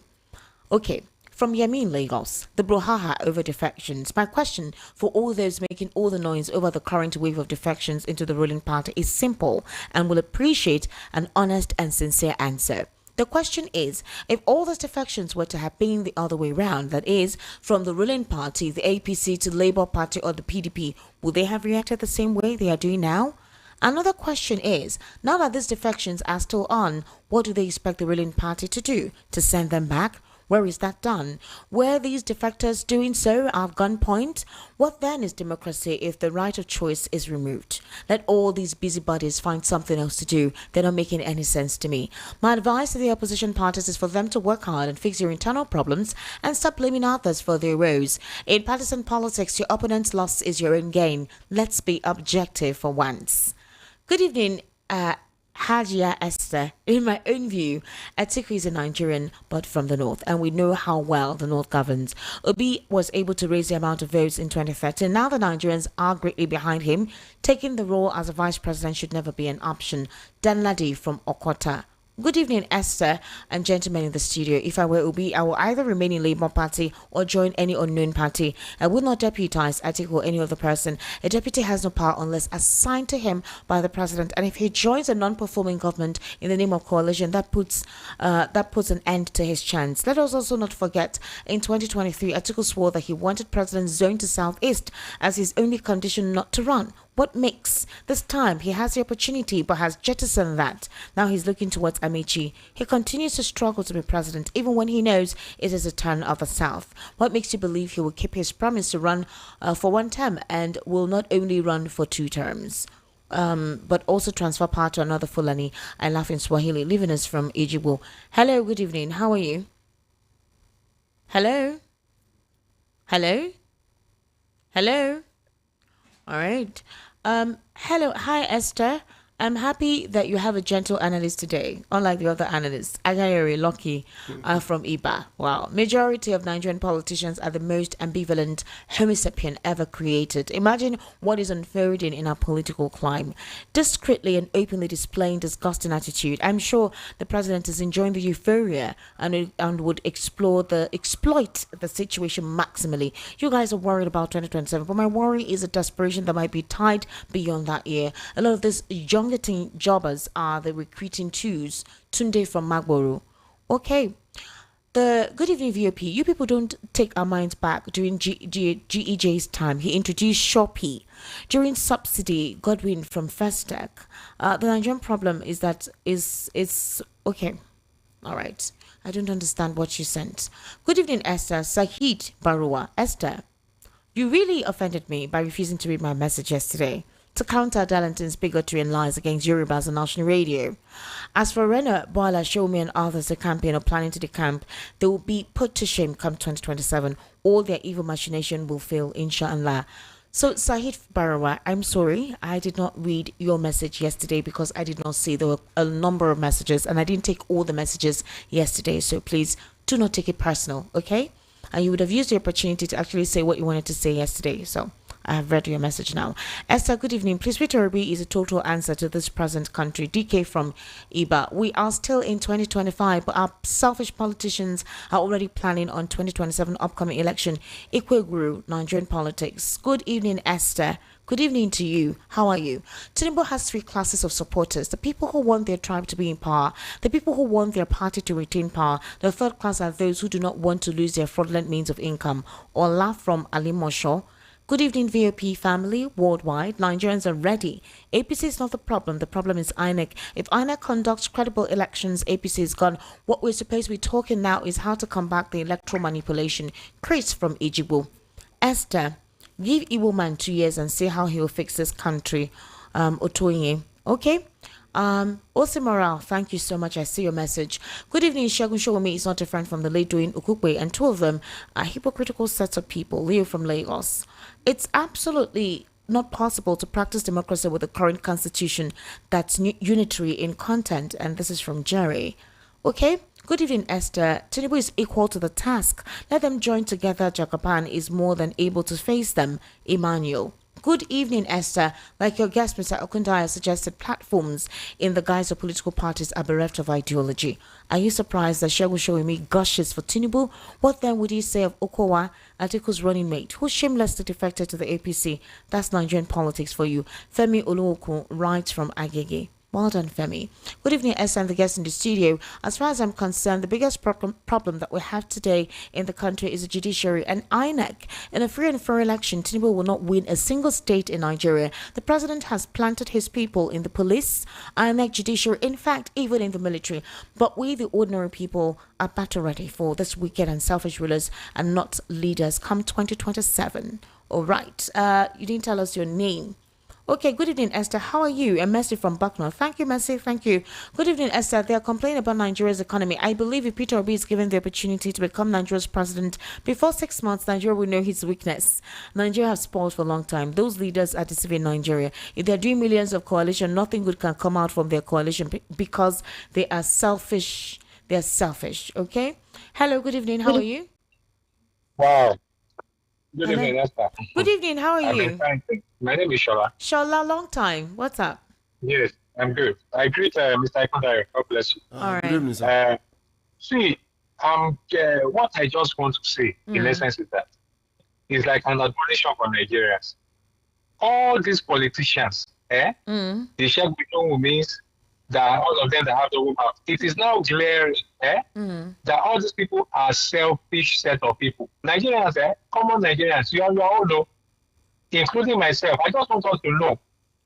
Forget about this tribalism. These politicians have been using that, you understand, to oppress and suppress the people. If not, in Lagos State, do you know how many times Igbo men have been local government chairman of Oshodi Solo? So it's like some of my people, some of our Igbo brothers, they forget all these things. They are looking at what happened at the last election. And the same thing that happened is still in the cookie jar. The politicians have aligned to themselves now, preparing for 2027. The good thing is that we have 2 years. Nigerians, it is now or never. I'm telling you. See, just like Esther said that if I perish, I perish. Nigerians, we know our life too much. The last said it long time ago. And I won't be surprised, but I'm just hoping that Nigerians will stand up this time around. If we fail this time around, it's all over. It is between Nigerians and the set of selfish politicians grouping themselves in APC. I just pray that God will give us the courage. Amen. God bless you. God bless you. All right. Well done, Shola. Thank you for calling. Good evening, Esther. Keep on the good work you're doing. Samuel from Ago. Esther, which more time are you talking about? The mandate is 4 years and he already has done 2 years, which is how? So have only 2 years to finish the tenure. I'd like to take some messages. I think SMSs have been coming in. Gosh, you guys, your messages. Okay. This person says, Esther, thank you. Good evening. Defection is a sign of betrayal, greed, and political desperation. Obi can fix Nigeria. Royal Apostle from Ijegu. All right, Royal Apostle, well done for your message. Please, Esther, this is Emmanuel. You asked me to send you a text message yesterday, which I did. Okay, I now have your number, so I'm going to call you with it. Good evening, Esther. I just want to say well done and happy birthday in advance. Martha from Igondo. Thank you. Thank you. God will help us in 2027. Amen. Amen. Okay, so this person says, Esther, where is your Southeast Seaport, International Airport Railways? Please, Southeast, we are not clowns. Have they repaired Southeast Road? Are they maintaining federal character? All right, Esther, read SMS Biko. If we're not in WhatsApp, can't we contribute? Esther, I'm reading your messages on SMS. I'm reading your messages. You didn't even put your name. Tinubu, James from Egbada, I can't read this message. You'll be cool. Sorry. All right, Esther, how are you? Anytime. Good evening. How is your mental health? Please take good care of yourself for me. Only God can deliver us from the hand of APC. MK from Badagry, Aradagun. Thank you very much for your concern. I appreciate it. It's my work. Okay. Good evening, Esther. My name is Basil Okechukwu. Please help me give MC Walkie Talkie. This is my number. I've been trying to call him. All right. I'll let him know. Well done. Good evening, our good people. Tinubu should remember how God dealt with all the wicked kings in the Bible and know that God is a respecter of no man. He said days of all sinners are counted. All party defectors are birds of the same wing. While the foundation of APC is built on criminality, when the foundation is shaken, what shall the righteous do? Be ye blessed for good work. NATO from Elemba. All right, well done. I think this is all I can take that was sent for now. My dear Esther, good evening to you and your guests. Please let the politicians do whatever they like, but by the holy year 2027, God and the masses of this country will raise their voice for posterity. Thanks, Ike. All right, well done, Ike. This person says, Obi is the only politician that can say, okay, I think of Ferguson from Ikoto. I have read your message. All right, ladies and gentlemen, we need to wrap up right about now. Mr. Lawal Ekundayo, what's your final take? Hope. Hope. Not renewed hope. I'm talking about hope with promises. Promise. Because when you make promise, it's a debt where you don't fulfill it. I don't believe in hope. I believe in promises because promises is more definite. And then is you are bound by it. But hope is open and then anybody can just grow. Is arbitrary. You get it. Cannot be hold on. So Nigeria, we believe in promises now. Somebody will come give us the promise. Somebody will know can do it. And another thing that people don't realize about governance is that it's not about the president only. It's about the three arms of government. That's what makes a true democracy, a true governance. It's not about the president. But why we look at the president, because in our system, the president is like the constitution makes the president almost like a dictator, almost absolute power, and that's why they don't want to relinquish it. When we started the conversation, I asked you questions. I said, with the FAC allocation given to the governors, why are we not seeing democracy at the grassroots? If you step outside Lagos and you go to other states, or in fact, nobody checkmates them. It's nobody. Even what about the senators that are collecting 2 billion? And the rest that are collecting 1 billion, I mean, that is a huge money. That was basically why the president did what he did: increase their FAC allocations. Where you know this thing will disappear. They pay salaries now. They're not complaining. They pay salaries now. They're supposed to, put in place projects within their constituencies. The state governors are meant to revitalize their state. Areas that are lacking, they're meant to implement things there in every capacity: health, infrastructure, education. All of this are still lacking. These are sensitive welfare for the people that should benefit the people. Unfortunately, that's not the case. So, did you know I responded to somebody? They were telling me I should advise the president or whatever. Advise the president. Do you know why? Somebody was saying he was blaming the president for lack of pipe bomb water.